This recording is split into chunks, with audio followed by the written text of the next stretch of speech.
अस्सलाम वालेकुम दोस्तों, लर्निंग सेंटर में खुशामदीद कहता हूँ। दोस्तों, एक्सेल में जब हम एक बहुत बड़ा शीट या कई शीट बनाते हैं, बहुत बड़ा डेटा होता है, तो हमें ज़रूरत होती है कि उसको मुख्तलिफ़ किस्म के उसकी समरी पेश करें, उसके डिफरेंट किस्म के रिपोर्ट बनाए, ताकि हम उसको इजीली एनालाइज करें, उसके एनालिसिस करें। हमें उस शीट के बारे में, उस बड़े डेटे के बारे में, उस बड़े डेटे को समझने के में आसानी हो। तो इसके लिए बनाते हैं पिवोट टेबल। पिवोट टेबल में डिफरेंट किस्म के एनालिसिस आप कर सकते हैं। पिवोट टेबल के ज़रिए आपको अपने काम में आसानी पड़ती है, अपने काम को, बहुत बड़ा डेटा को समझने में आसानी पड़ेगी। तो दोस्तों, पिवोट टेबल किस तरह बनता है एक्सेल में, उसके लिए चलते स्क्रीन पे। स्क्रीन पे जाने से पहले हमारे इस चैनल को सब्सक्राइब करें, बेल आइकन पे क्लिक करें, लाइक करें और कमेंट ज़रूर पेश करें। तो दोस्तों, ये हमारे पास एक डेटा है, इसमें सीरियल नंबर है, डेट है, प्रोडक्ट नेम है और उसका टाइप है कि फ्रूट है या वेजिटेबल है, और किस कंट्री को हमने सेल आउट किया, उसके क्या अमाउंट है। ये हमारे पास एक डेटा है, एक शीट है। तो अभी हम इसमें डिफरेंट किस्म के रिपोर्ट चाहिए, डिफरेंट किस्म के रीऑर्गेनाइज डेटा चाहिए, डिफरेंट किस्म के समरीज चाहिए इसमें। उसका क्या तरीक़ाकार है, उसके लिए आपको पिवोट टेबल बनाना होगा। उसमें जिस किस्म की रिपोर्ट आपको चाहिए वो वहाँ से आपको मिल सकता है। तो क्या तरीक़ाकार है पिवोट टेबल का, यहाँ से इंसर्ट पे जाइए। सपोज़ हमें चाहिए, मैं एक दो एग्जांपल देता हूँ कि हमको ये चाहिए कि फ्रूट जो है वो कौन कौन सी कंट्री को गया है और फ्रूट का हमें टोटल कितना अमाउंट मिला है। इस तरह वेजिटेबल का कितना अमाउंट मिला है, कितने पैसे मिले, और इस तरह जर्मनी को कौन कौन से फ्रूट और वेजिटेबल गया है मिसाल के तौर पर, और किस डेट में कौन सा आइटम गया है। ये चंद मिसालें। इसके अलावा आपको डिफरेंट किस्म के रिपोर्ट्स चाहिए, वो आप पिवोट टेबल के थ्रू जनरेट कर सकते हैं। तो पिवोट टेबल बनाने का क्या तरीक़ाकार है, यहाँ से इंसर्ट पे क्लिक करें और यहाँ से इंसर्ट पे क्लिक करने के बाद यहाँ बिल्कुल कोने में पिवोट टेबल है। इस पर जैसे क्लिक करेंगे तो एक पिवोट टेबल है और एक पिवोट चार्ट है। हम सबसे पहले पिवोट टेबल पे जो पहला आइटम है उस पर क्लिक करेंगे, पिवोट टेबल। लेकिन इससे पहले आप अपने डेटा को सेलेक्ट भी करें। यहाँ से माउस के राइट बटन को प्रेस करते जाएं और इसको सेलेक्ट करें। उसके बाद यहाँ से पिवोट टेबल में इंसर्ट में जाके यहाँ से पिवोट टेबल पे क्लिक करें और यहाँ उन्होंने बाकायदा जो रेंज है वो उन्होंने सेलेक्ट कर दिया है। शीट 1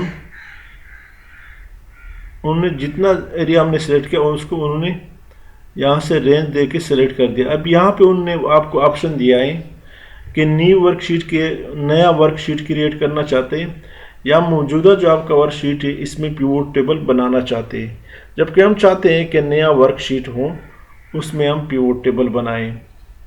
ओके पे क्लिक करें तो यहाँ पे इन्होंने पिवोट टेबल का बाकायदा यहाँ पे उन्होंने आपके जितने भी लिस्ट है वो दे दिए। अब अगर आप यहाँ पे क्लिक करेंगे तो आपका पिवोट टेबल का जितना भी डेटा है वो चला जाता है। लेकिन जब यहाँ क्लिक करें तो यहाँ पे उन्होंने जस्ट एक फॉर्मेट दिखाया है। यहाँ पे जब आप क्लिक करें तो आपको आपका सारा डेटा दिखा देता है। यानी आपका जो वहाँ पे सीरियल नंबर है, डेट है, प्रोडक्ट नेम है, टाइप है, कंट्री टू सेल है, अमाउंट है। अब यहाँ पे वो इसमें आपको दिखाएगा, रो की सूरत में दिखा सकता है, कॉलम की सूरत में, और आपके उसका जो डेटा अमाउंट है वो दिखाएगा। रिपोर्ट फिल्टर भी आपको दिखाएगा। अभी हम चाहते हैं कि हमारे जो प्रोडक्ट है वो कौन कौन से कंट्री को गया है। तो सबसे पहले हम प्रोडक्ट पे क्लिक करेंगे। ये हमारे डिफरेंट किस्म के प्रोडक्ट यहाँ पे आए, और उसके बाद हम कंट्री पे भी क्लिक कर लेते हैं कि कौन कौन से कंट्री को गया है। तो उन्होंने क्या किया है कि एप्पल जो है वो हमारे इंग्लैंड गया है, ये दूसरा आइटम जो है ये इंडिया गया है, इसी तरह तीसरा ये आइटम जो है ये जर्मनी गया है। यानी कंट्री भी और आइटम भी साथ आपको दिखाता है। एक दूसरा रिपोर्ट हमें चाहिए। फ़र्ज़ करें हम चाहते हैं कि इसको डीसेलेक्ट करें, हमारे जो प्रोडक्ट है उसका अमाउंट क्या है। सपोज़ हम प्रोडक्ट को सेलेक्ट करते हैं और अमाउंट को सेलेक्ट करें तो वो प्रोडक्ट के सामने आपको सारा अमाउंट दिखाएगा, हर प्रोडक्ट के सामने। अभी हम चाहते हैं कि किस कंट्री को में हमने कितना सेल किया है। सपोज़ फिर उसका क्या तरीका क्या है, कंट्री पे क्लिक करें, कंट्री टू सेल पे क्लिक करें, ये डिफरेंट कंट्री उन्होंने सेलेक्ट किए यहाँ पे दिखाए। अब उसको हमने कितना अमाउंट का प्रोडक्ट सेल आउट किया तो अमाउंट पे क्लिक करें तो उसके सामने आपको अमाउंट दिखा देता है कि इंग्लैंड को हमने 35,000 का प्रोडक्ट सेल आउट किया है, जो हमारे फ्रूट और वेजिटेबल्स है आइटम्स है वो सेल आउट हुए, फ्रांस को इतने का, और जो टोटल जो हमारा ग्रैंड टोटल है वो 6,14,000 है। ये एक किस्म का रिपोर्ट है। अभी अगर आप चाहते हैं कि इसका हम बाकायदा प्रिंट आउट बनाए तो वो आप प्रिंट आउट भी बना सकते हैं, यहाँ से दे सकते हैं। तो अगर आपको ये जो रिपोर्ट है ये आपको मकसद ये है कि प्रिंट सूरत में चाहिए, यहाँ पे आप हेडिंग भी दे दें। हेडिंग देने के बाद यहाँ पे कंट्रोल P प्रेस करें और यहाँ से आप इसका प्रीव्यू भी देख सकते हैं। तो ये इसका प्रीव्यू आया, इसका मज़ीद सेटिंग आप यहाँ पेज सेटअप से आप कर सकते ईजीली, लेकिन ये एक अलग टॉपिक है, हम इसमें नहीं जाना चाहते। हम अब इसको आप डिफरेंट रिपोर्ट में हम चाहते हैं, अगर आप चाहते हैं कि ये रिपोर्ट जो है ये हमें उस सूरत में मिल जाए, क्या कहते हैं, अभी हमें रो की सूरत में दिखा रहा है, लेकिन अगर आप चाहते हैं कि कॉलम की सूरत में दिखाए तो जस्ट आप इसको यहाँ कॉलम में ले जाए तो इन्होंने ये रिपोर्ट आपको कॉलम की सूरत में दिखा दिया। ठीक है जी। तो इसके अलावा अगर आप वो कहते हैं हम इसको वापस रो में ले जाते हैं, अगर आप चाहते हैं कि मुझे डेट वाइज पता चले कि किस डेट को कौन सा आइटम सेल आउट हुआ है, तो उसका ये तरीका है कि आप डेट पे क्लिक करें और प्रोडक्ट पे क्लिक करें, तो प्रोडक्ट उसके सामने इसी के साथ ही आ जाता है कि 12 जून को मैंगो सेल आउट हुआ है और 13 जून को ये ब्रोकोली सेल आउट हुआ है और 15 जून को कैरेट सेल आउट हुआ है। अभी अगर आप चाहते हैं कि किस कंट्री को सेल आउट हुआ है या टाइप को, इसमें फ्रूट कौन सा है, इसमें वेजिटेबल कौन सा है, तो आप यहाँ पे से टाइप पे क्लिक करें। टाइप पे क्लिक करने के बाद उन्होंने साथ टाइप भी दिया है कि नहीं ब्रोकोली क्या है, वेजिटेबल है या फ्रूट है, तो यहाँ पे उन्होंने टाइप भी साथ दे दिया है। तो ये डिफरेंट किस्म के किस कंट्री के सेल आउट हुआ है वो भी आपको दे देता है और इसका अमाउंट कितना है वो भी आपको दे देता है। पूरा रिपोर्ट उन्होंने शो किया है कि 12 जून को हमने मैंगो सेल आउट किया है जिसका कीमत कितना है 12,000 है, और टाइप क्या है फ्रूट है, और किस कंट्री को जर्मनी को सेल आउट हुआ है।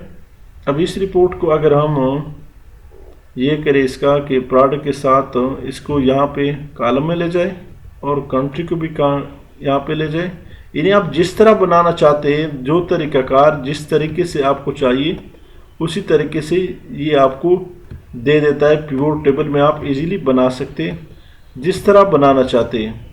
अब इसको आप डी सेलेक्ट करें तो ऑटोमेटिकली ये ख़त्म हो जाता है डी सेलेक्ट करने के साथ ही। अभी अगर आप चाहते हैं कि कंट्री टू सेल यानी कि कितना किस कंट्री को सेल आउट है और उसका अमाउंट क्या है, तो यहाँ से कंट्री टू सेल पे क्लिक करें और इसके सामने अमाउंट पे क्लिक करें तो अमाउंट बिल्कुल सामने आ जाता है।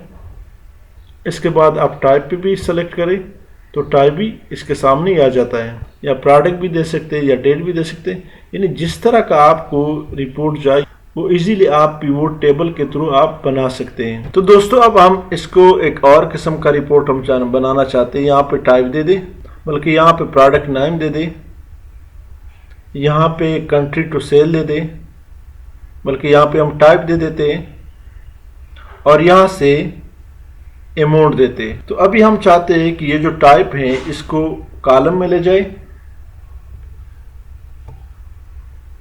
जब हमने इसको कॉलम में ले गया तो इसका कितना बेहतरीन रिपोर्ट बन गया, आप देख रहे हैं कितना ज़बरदस्त रिपोर्ट इन्होंने बना के दिया।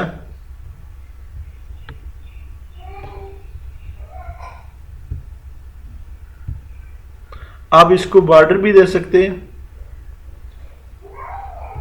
जिस तरह अभी आप इसको डिज़ाइन करना चाहते हैं, और आखिर में आप प्रिंट भी कर सकते हैं। कंट्रोल P प्रेस करें और इसकी प्रीव्यू में जाए, आखिर में इसकी प्रीव्यू में जाए तो उन्होंने आइटम नेम भी दिखाए और यहाँ पे जो अमाउंट है जो नेम है, यहाँ पे इस फ्रूट का कितना अमाउंट है और वेजिटेबल का कितना अमाउंट है, और इसका यहाँ पे उन्होंने ग्रैंड टोटल भी दिया। तो आप जिस तरह रिपोर्ट बनाना चाहते हैं आप इजीली इसमें पिवोट टेबल के थ्रू आप इजीली बना सकते हैं। तो दोस्तों इसी के साथ मैं आपसे इजाज़त चाहता हूँ। हमारे इस चैनल को सब्सक्राइब करें, बेल आइकन पर क्लिक करें, लाइक करें और कमेंट्स ज़रूर पेश करें। Thank you so much.